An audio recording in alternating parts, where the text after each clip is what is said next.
The city never sleeps, but that morning, it seemed that New York had also woken up in a bad mood. The sky, covered by dense dark clouds, poured a cold, incessant rain on the streets of Manhattan. The skyscrapers, shrouded in mist, rose like giants indifferent to the chaos below. Yellow taxis jostled for every inch of the avenue, honking impatiently, while traffic lights bounced off the wet asphalt, creating a mosaic of red and yellow lights over the puddles. Hurried pedestrians crossed, the corners holding umbrellas that turned upside down with each gust of wind. Some, without time or patience, ran awkwardly with leather briefcases protecting their heads, while the rain soaked their elegant coats. At the heart of this urban maelstrom, the Manhattan courthouse stood out as a towering monolith. Its classical, columns worn by time, gave the building an air of solidity and authority. The marble staircase in front of him was crowded with people. Reporters holding microphones protected by plastic bags, lawyers walking in a hurry with frowns and anxious clients, some smoking nervously as they awaited the call for their trials. Inside the building, the atmosphere was even more charged. The main lobby was bustling with movement. Men and women in expensive suits paced back and forth, chatting in low tones or typing furiously on their cell phones. The sound of leaping echoed off the granite floor, blending with the constant murmur of voices and the tinkling of metal detectors at the entrance. In the hallways, young interns carried stacks of folders and documents, trying to keep up with their supervisors, who poured out orders without even looking back. In some smaller rooms, lawyers negotiated last-minute settlements, while in others, judges reviewed cases before starting another day of legal battles. In room 402, where one of the most controversial cases of the day would take place, the tension was palpable. The courtroom was already beginning to fill up. Lawyers in suits adjusted their ties and arranged their documents on dark wooden tables. Some whispered among themselves, exchanging comments about the case that was about to begin. Judge Richard Coleman, a man with a tough face and sharp eyes, had not yet arrived, but his presence was already felt. He was known for his impatience with emotional speeches and for his unwavering rigidity in the conduct of proceedings. Between the rain outside and the rising tension inside the courtroom, New York seemed to be in one of its typical days. Chaotic, unforgiving, and merciless for those who were not prepared to face what lay ahead. It was against this backdrop that Elijah Carter, a plain-looking young man with a heavy backpack on his back, walked through the courthouse doors, unaware that in a few hours, his life would change forever. The revolving door of the Manhattan courthouse moved slowly, and along with the cold, wet gust that entered the lobby came Elijah Carter. He paused for a moment at the threshold of the entrance, pulling back the hood of his sweatshirt and slamming the soles of his shoes on the marble floor to get out the excess water. His cheap coat was soaked, and a few drops dripped from the hem of his pants, forming small trails of water on the shiny floor. The environment around him was in pure contrast to him. Men and women in impeccable suits hurried, adjusting ties and whispering about impending lawsuits and hearings. The marble benches were occupied by lawyers gesticulating intensely as they talked to nervous clients. The tinkling of keyboards, the hurried footsteps echoing in the granite, and the muffled sound of important conversations created a sophisticated and imposing soundtrack. But Elijah Carter didn't seem to belong in that scenario. He was young, thin, black-skinned, and sharp-eyed, who seemed to absorb every detail around him. He wore a light blue dress shirt, faded by use, simple black pants, and a pair of old shoes, which his mother had managed to renovate especially for that day. On his shoulders, he carried a shabby black backpack, whose zipper seemed about to give way under the weight of books and documents. The looks began to appear immediately. First, discreetly, a middle-aged lawyer who was waiting in line at the metal detector gave him a brief glance before continuing his conversation with a colleague. Then a secretary, adjusting her gold-framed glasses, frowned as she watched Elijah pass by, but soon the murmurs spread. "Who is this boy?" one intern whispered to another as he typed a hurried message on his cell phone. "It seems lost. It must be a new intern," Or you came for some free legal assistance? Maybe I'm just handing over documents." The court's security guards watched him carefully, assessing whether they should question him about what he was doing there. It was not often to see someone like Elijah Carter walking through the main door of the courthouse with such determination, but he ignored all the looks. He did not hesitate. He did not slow down. With his posture straight and his eyes fixed in front of him, he walked towards the information desk. He might have looked out of place, but his body conveyed a quiet certainty. He knew exactly where he was supposed to be. "Room 402, he asked the receptionist, a woman with her hair tied in an elegant bun, who stared at him for a brief moment before answering. "Fourth floor, second door on the left."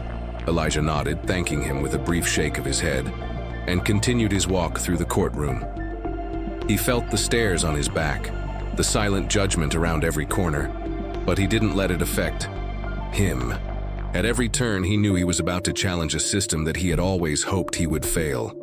Room 402 of the Manhattan courthouse was full. The murmur of lawyers and the movement of interns adjusting roles created a climate of tension, typical of large trials. The air smelled of leather from the old seats, mixed with the subtle aroma of reheated coffee and woody scent of the high-ranking lawyers. In the center of the room, towering above those present in his stately seat, stood Justice Richard Coleman. At 64, Coleman was a man of intimidating presence, gray hair meticulously combed back, a stern look behind his thin-rimmed glasses, and a permanently frowning expression, as if everything around him was a constant disappointment. He wasn't the type to like emotional speeches or unnecessary flourishes. The law was objective, and he had no time for distractions. With a firm movement, he slammed the gavel on the bench, silencing the last murmurs. "We are going to begin the hearing of Williams versus Horizon Realty Corporation," he declared, his deep voice echoing through the dark wooden walls of the room. The company's lawyer, Martin Reynolds, stepped forward first. His impeccable gray suit seemed to glow in the cold light of the courtroom.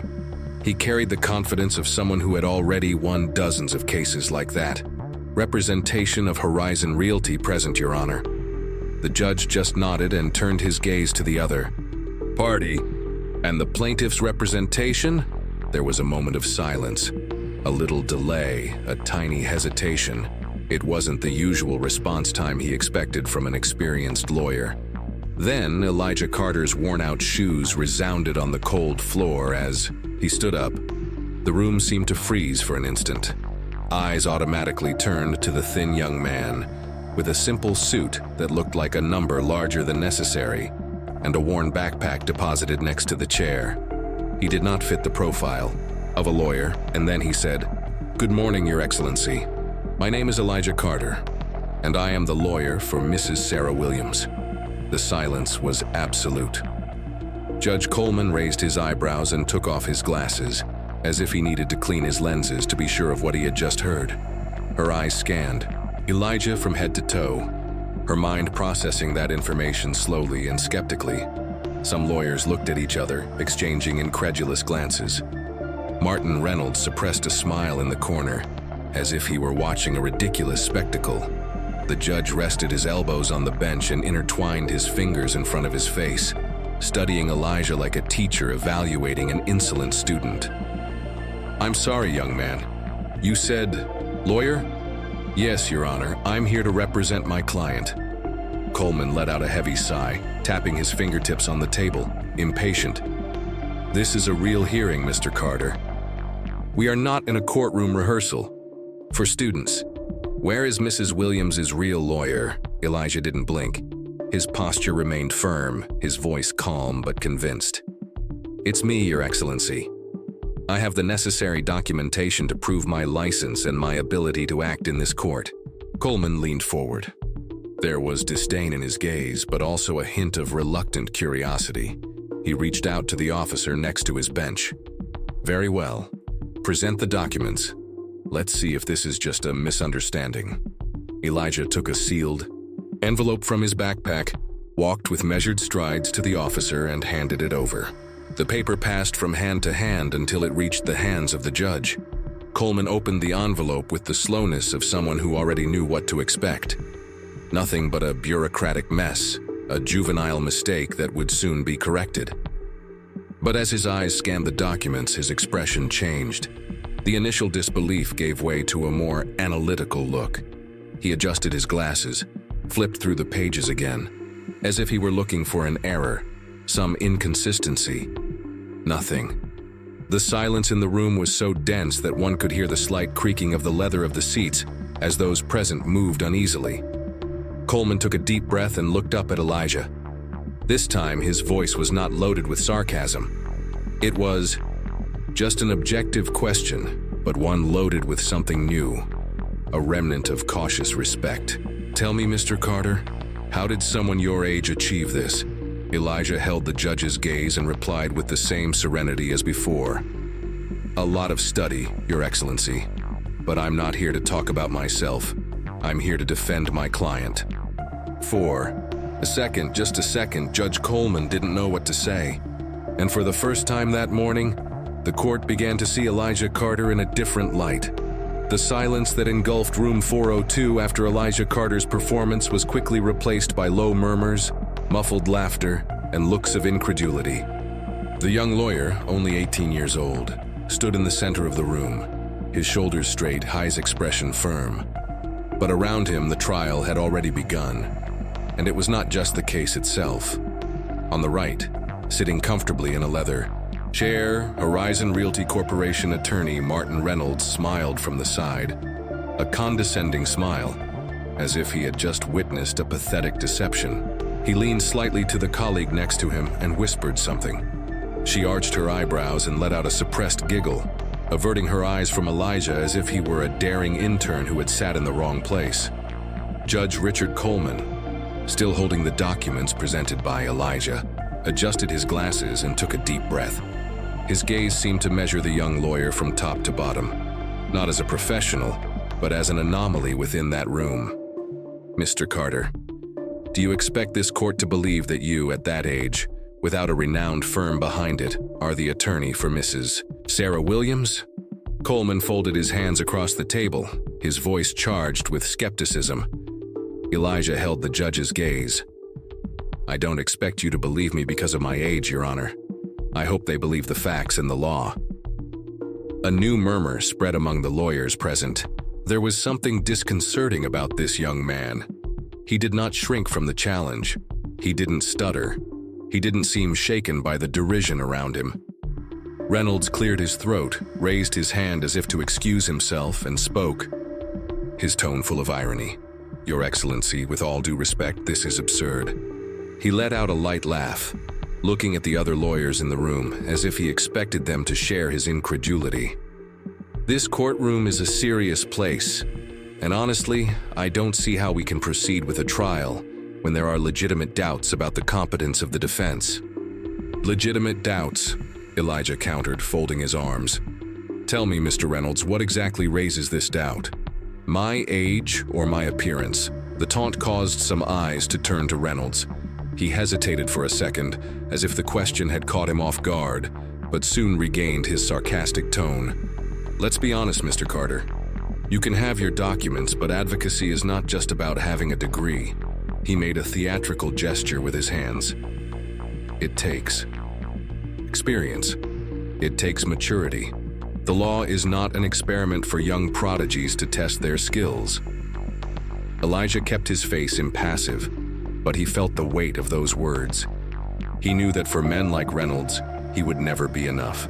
He might, have all the credentials in the world, but his skin, his age, his origin would always make him look less. Before he could answer, a firm voice broke through the hubbub of the room. "Enough." Everyone turned around. At the back of the room, Sarah Williams was standing. The 70-year-old, with wrinkled skin and gray hair tied under a light blue scarf, stared directly at Judge Coleman. His eyes were hard, full of determination and indignation. "He's my lawyer, Your Honor." The court was silent again. Sarah stepped forward, her hands slightly shaking, clutching the bag to her chest. His voice, despite his age, sounded firm and full of conviction. He was the only one who agreed to help me, the only one who looked at me and saw a person, not a problem, the only one who didn't turn his back on me.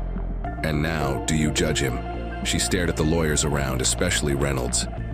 "Did you laugh because he's young? Why don't you wear a designer suit?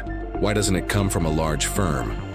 I am a simple woman, and you know that." His voice trembled slightly, but his courage did not give in. "You know I couldn't afford your lawyers. So now they want to prevent me from being defended just because those who are next to me don't look like you." No one answered. Judge Coleman cleared his throat and took off his glasses, massaging the bridge of his nose. He looked uncomfortable. "Mrs. Williams," he began, but she interrupted him. "No." His eyes lit up, not with tears, but with pent-up fury. "I've seen this game before. I have seen how the powerful intimidate and try to silence those who do not have money, influence, or power. But this young man is here because he believes in justice. If he is old enough to fight for me, then this court has a duty to hear him." The silence that followed was different from the others. It was dense. It was uncomfortable. Judge Coleman closed his eyes for a brief, thoughtful moment. He could feel the weight of the attention on him now. With a slow sigh, he picked up the hammer and slammed it against the wood. "The defense has been officially recognized. Mr. Carter can continue." Elijah let out an almost imperceptible sigh. He did not thank him. He showed no relief. He just nodded and turned to his papers, preparing to do what he came to do. But he knew, as Sarah did, that the biggest battle of the day wasn't just about a piece of land. It was about proving that he deserved to be there. The courtroom was completely silent as Elijah Carter walked up to the pulpit, holding a stack of carefully arranged documents. His steps were steady, his posture straight, but he knew that every glance in that room still underestimated him. Judge Richard Coleman folded his arms and leaned forward slightly. His skepticism had not disappeared. Horizon Realty Corporation attorney Martin Reynolds kept a discreet, confident smile, as if he was sure that this inexperienced young man would soon stumble over his own words. But Elijah wouldn't stumble. He placed the papers on the pulpit and looked directly at the judge. "Your Excellency, Horizon Realty's defense alleges that my client, Mrs. Sarah Williams, illegally occupies the disputed land. However, the documents that I am going to present prove otherwise." He took the first leaf and held it up for all to see. "This is the original title deed, issued in 1989, when Mrs. Williams's husband acquired the land. His name is registered here, along with the seller's signature and the official seal of the state of New Jersey." He handed the document to the bailiff, who took it to Judge Coleman. The judge took his glasses and began to analyze the papers, his gaze narrowing as he read every detail. But Elijah didn't stop. He pulled out another document.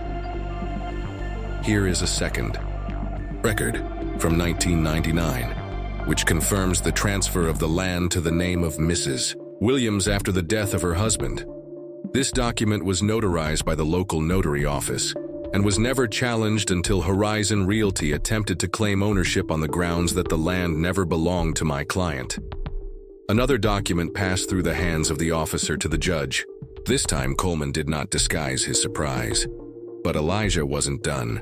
He took a third document and walked to the projection screen in the room. "And here, Your Excellency, is the most important proof."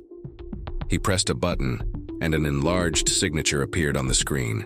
This is the signature of the alleged seller who, according to Horizon Realty, transferred the land to them 2 years ago. He pressed another button, and another signature appeared next to the first. And this is the signature of the same man, recorded in previous documents, before his death. As you can see, there are clear differences in handwriting, the inclination of the letters, and the pressure of the writing. The room began to murmur. Some lawyers have adjusted their glasses to take a closer look. Even the representatives of Horizon Realty looked at each other, uncomfortable. Elijah turned to the judge. "Your Excellency, an independent expert analysis has already confirmed that the signature presented by Horizon Realty is a forgery. Someone tried to forge a document to take the property from Mrs. Williams." Judge Richard Coleman rested his elbows on the table and ran his hand over his chin. His stance has changed. He no longer looked like a judge just listening to a case. Now he was seriously analyzing the evidence presented. But before he could say anything, Martin Reynolds stood up, adjusting his expensive suit and walking to the center of the room. "Your Excellency, with all due respect, we need to put things in perspective." He smiled as if it was all a minor inconvenience. Mr. Carter has clearly done his homework. However, we must remember that this case is not as simple as he wants to make it seem. He turned to the room, gesturing with his hands. Document analysis is a complex technical field, and mistakes can happen. We can't rely solely on a visual comparison to make a definitive decision. Then, he looked directly at Elijah, his tone charged with condescension. "And with all due respect to Mr. Carter, we know that experience counts for a great deal in cases like this. It is one thing to present documents, another to truly understand what is at stake here." Judge Coleman narrowed his eyes, watching Reynolds. But before he could say anything, Elijah was ready to answer. He folded his arms and held Reynolds' gaze without hesitation. "Are you suggesting that the documents presented are inconclusive?" Reynolds Soriu. "I'm suggesting that this case requires a level of experience that you may not yet have." Elijah stepped forward. "Experience does not change the facts, Mr. Reynolds." The room fell silent again. "The documents presented are clear. The forensic examination confirmed the forgery. Mrs. Williams has a right to the land. You may doubt my experience, but you cannot doubt the evidence." Judge Coleman adjusted his glasses again and looked at Reynolds. "Mr. Reynolds, do you have any evidence to refute what has been presented?" Reynolds opened his mouth to answer, but hesitated. He looked at the papers in front of him, at the other lawyers on his team. He had no way to contest the evidence. Coleman watched her reaction and nodded slightly. "Very well. Let's continue." Elijah took a deep breath. He knew he had won that round, but the fight was still far from over. The courtroom was charged with tension. Horizon Realty Corporation attorney Martin Reynolds still sported a smile of superiority, but his confidence was beginning to waver.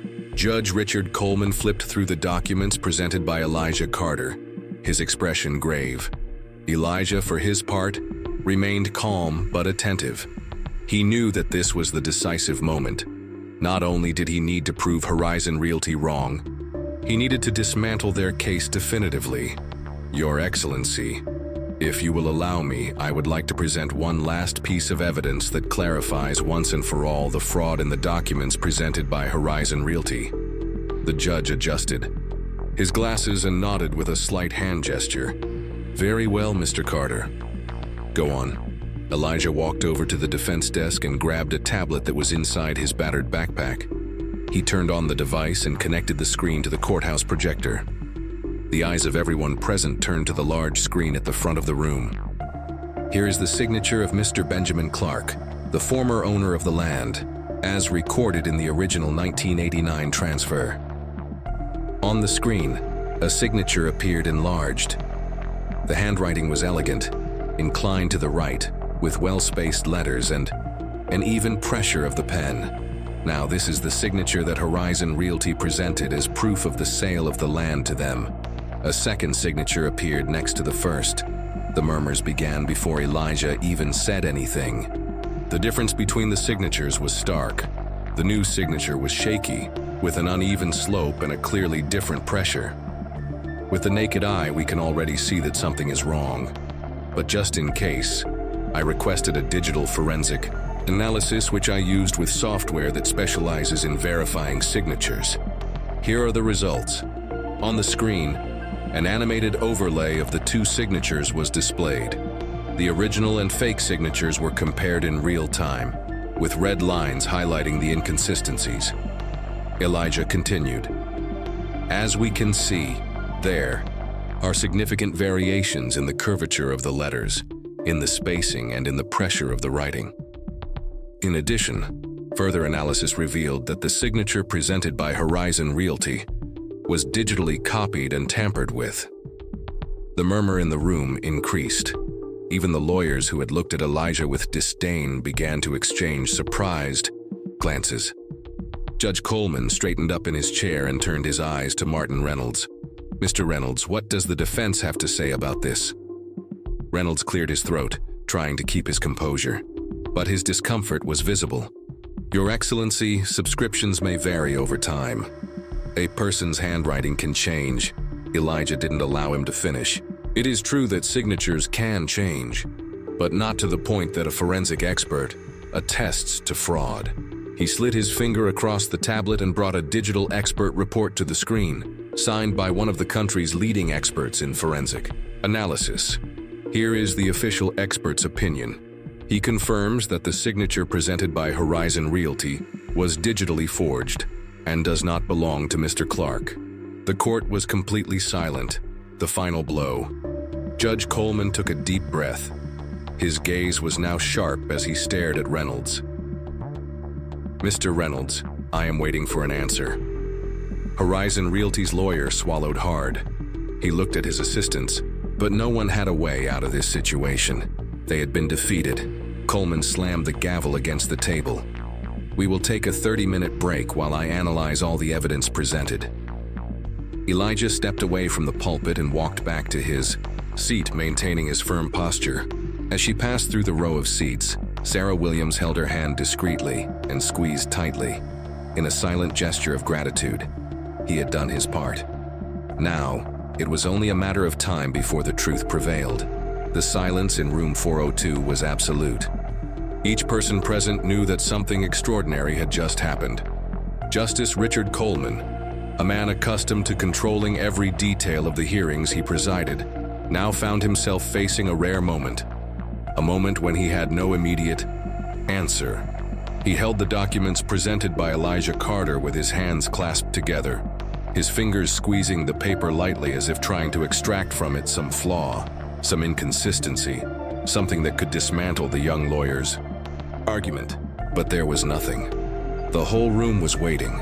The lawyers in suits who had previously exchanged dismissive glances were now leaning forward with serious expressions.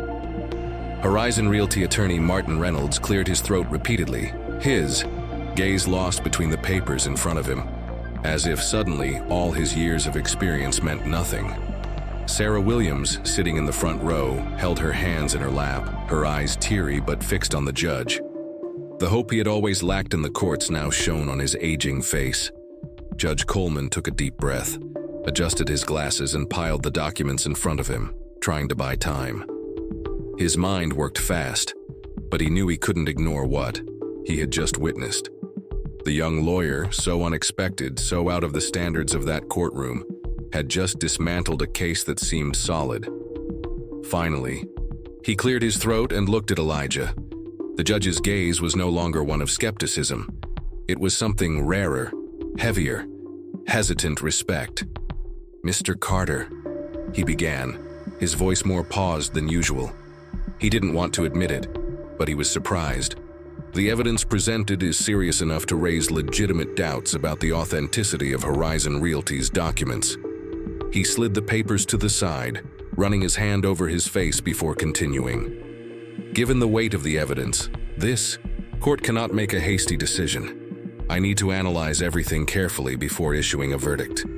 The murmurs returned to the room. The judge was postponing the sentence. This was never a good sign for the party that once seemed to be in control of the process. Elijah Carter stands his ground. He didn't smile. He did not celebrate. I knew that the game was not yet won, but the fact that it forced a judge like Richard Coleman to postpone a decision was a quiet victory. Martin Reynolds, on the other hand, couldn't hide his discomfort. "Your Excellency, with all due respect," he began, trying to regain control. "I don't think a postponement is necessary. Horizon Realty has an impeccable track record and—" Coleman raised his hand. "Mr. Reynolds," the judge cut off in a stern tone. For the first time that day, his patience was clearly exhausted. "If there's one thing I've learned in decades on the court, it's that impeccable records mean nothing when the evidence says otherwise." Reynolds closed his mouth. He knew that any more words would only sink him further. Coleman took the hammer and hit the bench firmly. "We will have a 30-minute recess. The court will review the evidence presented before proceeding." The sound of the gavel echoed through the room, officially marking the moment when the court, for the first time, began to take Elijah Carter seriously. The young lawyer picked up his papers calmly, feeling the stares around him. He knew he was exactly where he was supposed to be. Sarah Williams stared at Elijah, her face lit up with quiet pride. The battle was not yet over, but for the first time it seemed that justice was at hand. When Justice Richard Coleman slammed the gavel announcing the recess, the courtroom erupted in murmurs. But outside, the impact of the hearing was already spreading far beyond the walls of room 402. Journalists waiting in the lobby of the Manhattan courthouse soon realized that something extraordinary was happening. It was unusual for a judge like Coleman to delay a decision, especially in the face of a seemingly simple case of a land dispute. Something had changed the course of the trial, and reporters sniffed a big story brewing. The first to notice was Megan Torres, a journalist for the New York Legal Times. Sitting in the area reserved for the press, she typed frantically on her tablet, while her eyes followed every detail of what happened inside the courtroom. Who is this kid? She thought, watching Elijah Carter, that he remained serene even in the face of the fierce scrutiny of the room. He didn't seem surprised. He seemed prepared. She opened Twitter and quickly typed, "Incredible. A young lawyer of just 18 years old, Elijah Carter, is taking on a real estate giant in the Manhattan courthouse, and he's winning. Justice being done. Elijah Carter, your justicia para todos." The post blew up in minutes. Elijah Carter's name has started to appear in trending topics. Journalists from other networks began to take an interest in the story, seeking any information about the young lawyer. Who was he? Where did it come from? How was a boy who looked like he came out of high school challenging a system dominated by experienced men and million-dollar law firms? The story has even reached the halls of law schools.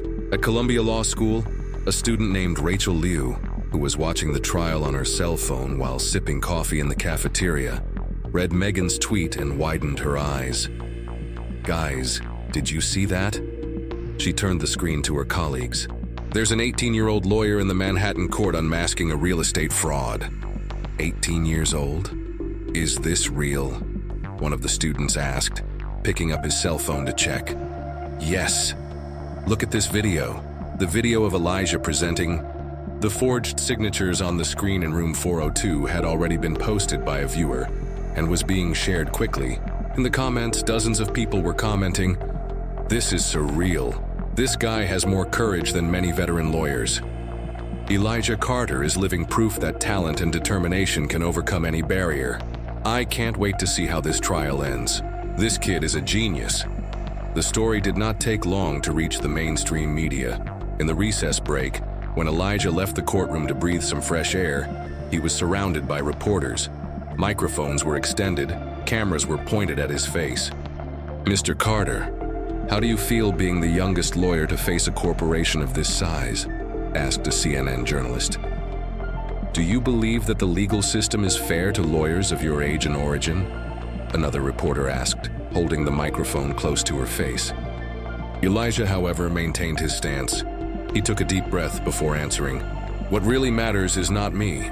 It's my client, Sarah Williams. I am here to ensure that your rights are respected. And if that means challenging the system, then so be it."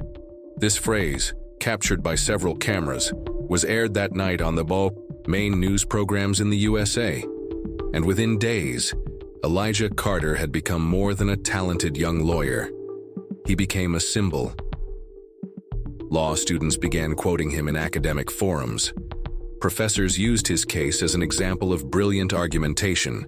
Young people of color and marginalized communities saw in him living proof that they could defy any obstacle. And as the court prepared to resume the hearing, one thing was clear. Elijah Carter had already won a much bigger battle than the one inside room 402. Room 402 was packed.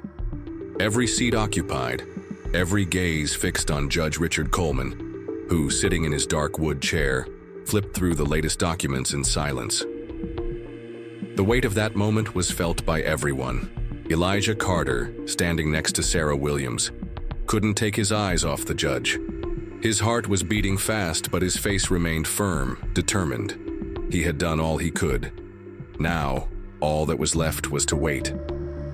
Across the room, Martin Reynolds, the Horizon Realty lawyer, kept a strained expression. What was once arrogance now boiled down to restlessness. He knew that if the verdict went against his company, it would mean not just a legal defeat, but a public scandal. And all because of an 18-year-old boy that no one saw coming. Judge Coleman let out a deep sigh, took off his glasses and rested them on the table. His fingers pattered lightly on the wood, a gesture he always made when he was about to make a difficult decision. The tension was unbearable, so he took the gavel and hit the countertop. After a careful analysis of the evidence presented and taking into account the expert reports, this court reaches a decision. The silence in the room was absolute. Sarah Williams held Elijah's arm, her fingers shaking slightly. Elijah felt the squeeze and, without taking his eyes off the judge, held her hand back. Coleman paused before continuing. The documents submitted by Horizon Realty presented serious inconsistencies, including clear evidence of forgery. The defense's evidence, on the other hand, has irrefutably demonstrated that Mrs. Sarah Williams is the rightful owner of the land in question. Martin Reynolds closed his eyes and lowered his head for a moment, realizing that all was lost. Accordingly, this court rules in favor of Mrs. Williams. The property remains in your name. What happened next was a whirlwind of emotions. Sarah covered her mouth with her hands, tears streaming down her aged face. Her body trembled with emotion, and for a moment she seemed speechless. Then she turned to Elijah and hugged him tightly. "My son, you saved my house." The room erupted in murmurs. Some lawyers who had previously ignored Elijah now looked at him with genuine respect. Journalists frantically took notes. Reporters left in a hurry to break the news of the outcome of the case. Judge Coleman remained silent for a moment, observing everything. Then she turned her gaze directly to Elijah. The young lawyer noticed that something different had changed in the judge's expression. It was no longer contempt. It was no longer skepticism. It was recognition. Coleman cleared his throat and, unexpectedly, addressed Elijah directly, in front of everyone. "Senor." "Carter." Elijah straightened his shoulders. "Yes, Your Excellency." The judge paused, as if choosing his words carefully. "I admit that when I first saw him enter this room, I didn't believe he was capable. Not just because of his age, but because justice is often harsh on those who defy expectations." The room was absolutely silent. Everyone was attentive to what he would say next. Coleman took a deep breath. "But today you proved that talent and determination can overcome any barrier." Elijah felt a lump in his throat, but he maintained his posture. The judge picked up his gavel again. "This court thanks you for reminding us of the true purpose of justice." And then he hit the gavel one last time. The case was closed. But Elijah Carter's story was just beginning. Judge Coleman's decision was not just a legal victory. It was a milestone. The story of Elijah Carter and his impeccable defense of Sarah Williams spread quickly. Newspapers, websites, and social networks were full of headlines about the young lawyer who had faced a real estate giant and won. Elijah Carter, the prodigy, lawyer who defied the system and proved that justice has no age. New York Times, from intern to defender of the people, how an 18-year-old became a symbol of legal resistance. CNN, justice for those who can't pay. The young lawyer who is changing the game. The Guardian. Videos of his performance in court accumulated millions of views on YouTube and TikTok. Young, aspiring lawyers watched and shared, commenting on phrases such as, "If Elijah did it, then so can I." "It gave me hope to continue my education." "A lawyer who really fights for those in need. We need more like him." But Elijah knew that this was not the end of his journey. Sitting in the cramped kitchen of the small apartment where he lived with his mother, Elijah watched his cell phone vibrate non-stop with notifications. People from all over the country were sending messages. Some congratulated, others asked for help. Legal defense requests. Stories of families who were about to lose their homes. People who did not have money to pay lawyers and were at the mercy of the system. He took a deep breath and ran his hands over his face. how many Sarah Williams were, still out there needing someone to listen to them. Then he took a piece of paper and started doodling. An idea emerged. Something bigger, something that could change lives. The next morning, he made an announcement on his social networks. Today, a new chapter begins. I'm creating a project called Justice for All, a free legal aid program for people who can't afford a lawyer. If you are facing an unfair situation and have no one to turn to, we will help you. Justice should not be a privilege. Justice must be for everyone. The response was immediate and overwhelming. In less than a week, hundreds of messages flooded his email and social networks. People in need of help, lawyers volunteering, law universities interested in forming partnerships. The project grew fast. In a small makeshift office in Harlem, Elijah set up his first base of operations. He was modest, but he had everything he needed. A simple desk, a laptop, and a landline phone to answer calls from desperate people. A small team of volunteers, made up of law students and newly graduated lawyers who wanted to make a difference. Posters pasted on the streetlights in the neighborhood, inviting residents to seek free help. The first few weeks were intense. The phone kept ringing. Families who were being unjustly evicted, workers being exploited without knowing their rights, and Elijah was there for all of them. In a few months, Justice for All has become a phenomenon. Other cities have begun to replicate the initiative. Law students in Los Angeles, Chicago, and Atlanta created nuclei of the project. In Washington, D.C., a group of veteran lawyers volunteered to train young volunteers.